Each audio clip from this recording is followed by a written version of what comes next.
बारिया काठ लोड बेले विद्युत आघात श्रमिक मृत।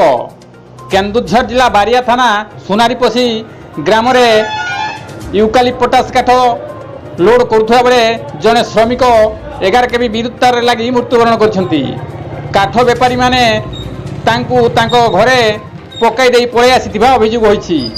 काठ बेपारी 2 जन हेले घटगाँ थाना ढेंकुर फांडी सांतरापुर अनुआर खाँ एवं अफसर खाँ।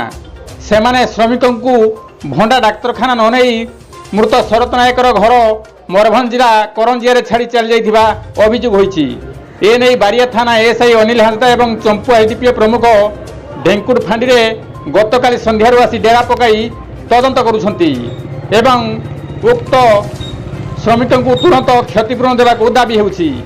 गोविंद राउत रिपोर्ट केडी नुजुरिया।